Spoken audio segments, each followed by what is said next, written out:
Hi friends, அஸ்ஸலாமு அலைக்கும். Welcome to my channel. இன்றைக்கி நம்ம சேனலில் டேட்ஸ் கேக் எப்படி பண்ணலான்னு பார்க்கலாம். ரொம்பவே சாஃப்டான கேக். நம்ம ஈவினிங் டைம் ஸ்நாக்ஸாக கூட இதை நம்ம சாப்பிடலாம். நம்ம மைதா பயன்படுத்தி இதை செய்யலை, கோதுமை மாவு பயன்படுத்தி செய்திருக்கோம். மைதா சாப்பிடாதவங்க இந்த கோதுமை மாவில் உள்ள கேக்கை சாப்பிடலாம். ஃபஸ்ட்டு நான் இதுக்கு பேரித்தம்பழம் எடுத்து வச்சுருக்கேன். 10-15 போல் எடுத்து வச்சுருக்கேன். அதுக்கப்புறம் ஹாட் மில்கில் கொஞ்சம் நேரம் ஊற வச்சுருக்கேன். ஊற வச்ச பிறகு ஆறுனதும் அதை நம்ம நல்ல பேஸ்ட்டாக அரைச்சி எடுத்துக்கலாம். அதுக்கப்புறம் இதுக்கு ஒரு 1/2 கப் ஆயில் ஆட் பண்ணுறேன், சன்ஃப்ளவர் ஆயில். இது டேட்ஸ்னால் இதுக்கு நம்ம சுகர் ரொம்ப போட வேண்டாம். 3/4 கப் சுகர் ஆட் பண்ணியிருக்கேன். நான் 2 கப் கோதுமை மாவுக்கு 3/4 கப் சுகர் ஆட் பண்ணியிருக்கேன்.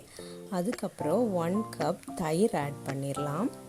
அதுக்கப்புறம் 1 கப் ஃப்ரெஷ் க்ரீமும் ஆட் பண்ணியிருக்கேன். ஃப்ரெஷ் க்ரீம் ஆப்ஷனல் தான், தேவைன்னா போட்டுக்கலாம், இல்லைன்னா ஸ்கிப் பண்ணிக்கலாம். அதுக்கப்புறம் நல்ல ஒரு மிக்ஸ் கொடுத்துடலாம். பொடிக்காத சுகர் தான் ஆட் பண்ணியிருக்கேன். நம்ம இந்த கேக்குக்கு எக்கு ஆட் பண்ண போகிறதில்ல, அதனால தான் தயிர் ஆட் பண்ணியிருக்கோம். இந்த கேக்குக்கு பீட்டரும் தேவையில்லை, ஒரு ஸ்பேச்சுலா வச்சே மிக்ஸ் பண்ணிக்கலாம். இப்போ மாவு எடுத்திருக்கேன். 2 கப் கோதுமை மாவுக்கு 2 teaspoon baking powder, 1 teaspoon baking soda, salt போட்டு நல்லா 3 டைம்ஸ் ஜலிச்சு எடுத்திருக்கேன். இப்போ நம்ம இந்த மிக்ஸு கூட கொஞ்சம் கொஞ்சமாக போட்டு நல்லா மிக்ஸ் பண்ணி எடுத்துடலாம். இது 2 கப் கோதுமை மாவுக்கு 1 கப் தயிரும் 1/2 கப் மில்க்கும் ஆட் பண்ணியிருக்கேன். நம்ம மைதா மாதிரி இது இல்லை, கோதுமை மாவுனால அது நம்ம அந்த தண்ணியை நல்லாவே இழுக்குது. அதனால நம்ம தேவைக்கு ஊற்றிக்கலாம், கொஞ்சம் கொஞ்சமாக ஊற்றி நல்லா மிக்ஸ் பண்ணி கொடுத்துக்கலாம்.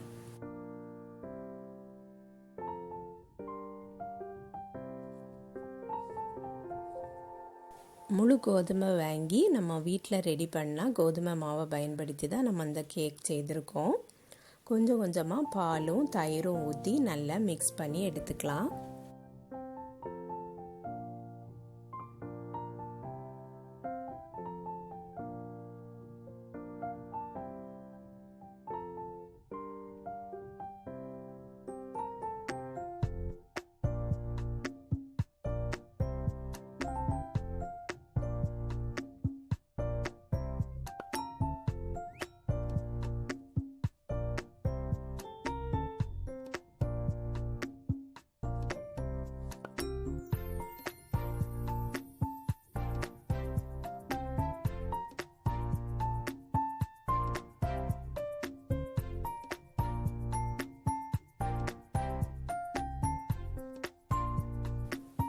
வெண்ணிலா எசன்ஸ் 1 டீஸ்பூன் ஆட் பண்ணிக்கலாம்.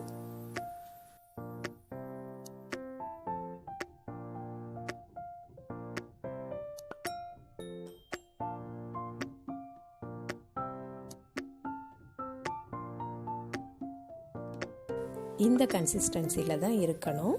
இப்போ நம்ம ட்ரேயில் ஊற்றிடலாம்.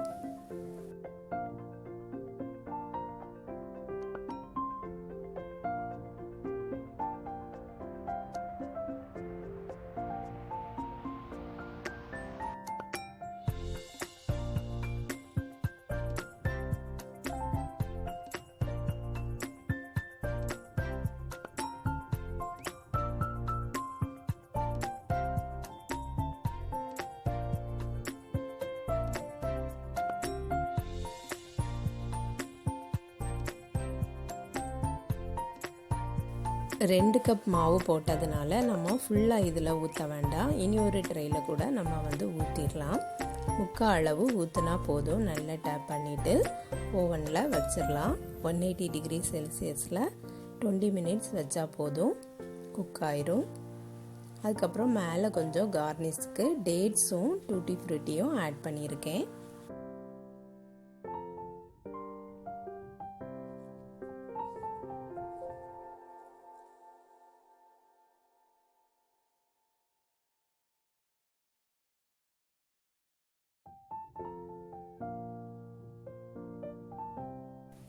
சூப்பரான சாஃப்டான கேக் நமக்கு ரெடி ஆகிட்டு, நீங்களும் இதே போல ட்ரை பண்ணி பாருங்கள். இதுக்கு நம்ம எக் ஆட் பண்ணலை, இது எக்லெஸ் கேக்.